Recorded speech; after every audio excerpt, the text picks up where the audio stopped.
Hello बच्चों, कैसे हैं आप लोग। आज हम लोग कक्षा 6 का जो विज्ञान विषय है उसका जो चैप्टर नंबर 9 है उसके सभी प्रश्न और उत्तर को हम लोग हल करेंगे। तो चलिए चलते हैं हम अपने चैप्टर की ओर, देखते हैं कि क्या-क्या प्रश्न है आज का। तो सबसे पहला जो है हमारा प्रश्न है कि सही उत्तर चुनिए। पहला प्रश्न है, शरीर का अंग जहाँ से मुड़ता है उसे कहते हैं। ऑप्शन में दिया गया है संधि, जोड़, पहला और दूसरा दोनों, इनमें से कोई नहीं। तो हमारा जहाँ से शरीर का अंग मुड़ता है उसको हम लोग कहते हैं संधि और जोड़ दोनों कहते हैं। तो इसका जो हो जाएगा हमारा ऑप्शन नंबर 3 सही हो जाएगा। उसके बाद ख नंबर क्वेश्चन है, शरीर की अस्थियों का ढांचा कहलाता है। तो शरीर का जो अस्थियों का ढांचा है वो कहलाता है कंकाल तंत्र। तो इसका ऑप्शन पहला सही हो जाएगा। उसके बाद ग नंबर क्वेश्चन है, ऊपरी जबड़े एवं खोपड़ी कपाल की संधि है। तो उसको हम लोग कहते हैं अचल संधि। उसको हम लोग क्या कहते हैं? अचल संधि कहते हैं।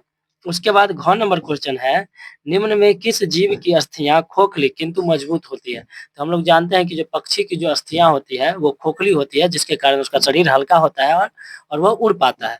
तो इसका घ का ऑप्शन 2 सही हो जाएगा। उसके बाद नेक्स्ट क्वेश्चन पूछा गया है कि निम्न में कौन सा जीव मिट्टी खाता है। ऑप्शन में है सांप, मछली, केचुआ, छिपकली। तो हम लोग जानते हैं केचुआ, केचुआ जो मिट्टी खाता है।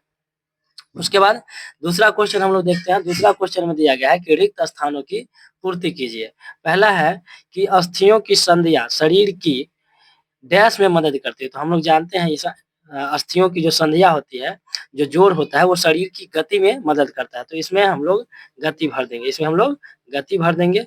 उसके बाद ख में है कि अस्थियों एवं उपास्थि संयुक्त रूप से शरीर का डैश बनाती है। तो क्या बनाती है? तो हम लोग इसमें भर देंगे कंकाल तंत्र। क्या भर देंगे? कंकाल तंत्र। तो इसमें हम लोग भरेंगे कंकाल तंत्र, कंकाल तंत्र बनाती है।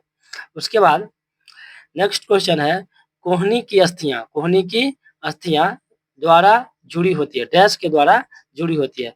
तो हम लोग जानते हैं कि कोहनी की जो अस्थियां होती है वो कब्जा संधि के द्वारा जुड़ी होती है। तो यहाँ हम लोग भर देंगे कब्जा संधि। ये वाला ऑप्शन हम यहाँ पर भर देंगे कब्जा संधि।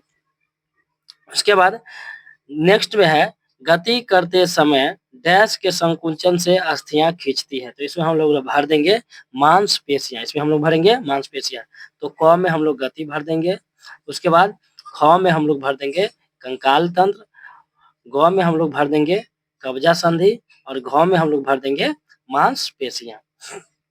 उसके बाद क्वेश्चन नंबर 3 है कि निम्न कथनों के आगे सत्य तथा असत्य को इंगित कीजिए।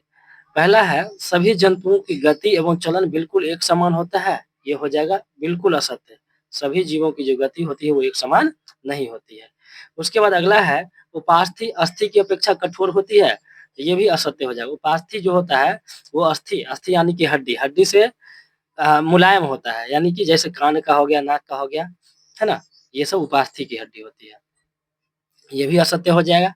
उसके बाद अगला है, अंगुलियों की अस्थियों में संधि नहीं होती। ये भी असत्य है। अंगुली की जो अस्थि होती है उसमें संधि होती है। तो यहाँ पे हो जाएगा, ये भी असत्य हो जाएगा।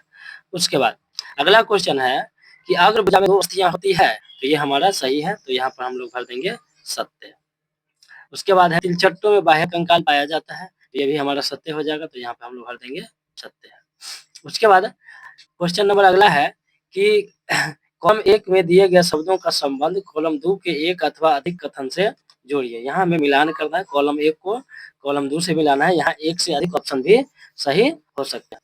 चलिए हम लोग फटाफट से यहाँ पे मिलान करते हैं। तो यहाँ पे दिया गया है कॉलम 1 ऊपरी जबड़ा। तो ऊपरी जबड़ा जो होता है हमारा वह एक अचल संधि है। तो इसको हम लोग मिला देंगे, यह एक अचल संधि है।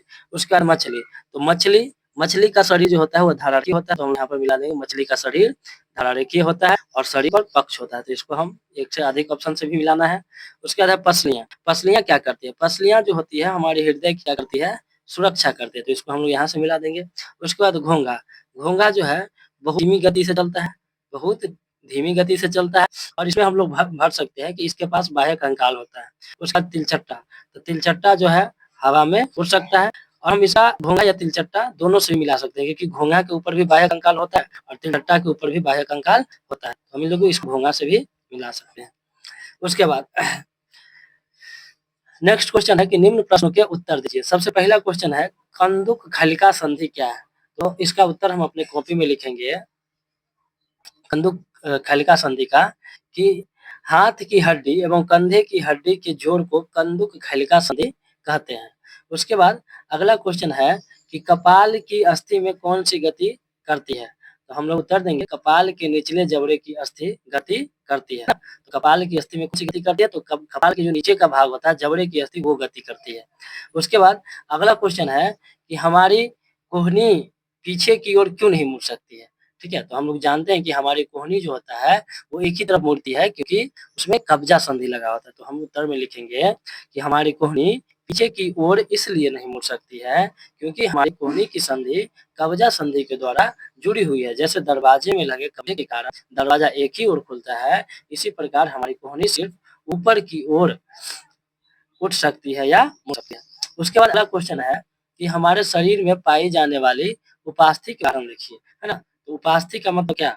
जैसे हमारा कान का ऊपरी तथा नाक का बाहरी बनावट उपास्थि के उदाहरण, तो इसमें हमें उदाहरण देना है ना? बच्चों, आपको हमारी यह वीडियो कैसी लगी? अपनी राय अपने कमेंट बॉक्स में ज़रूर लिखें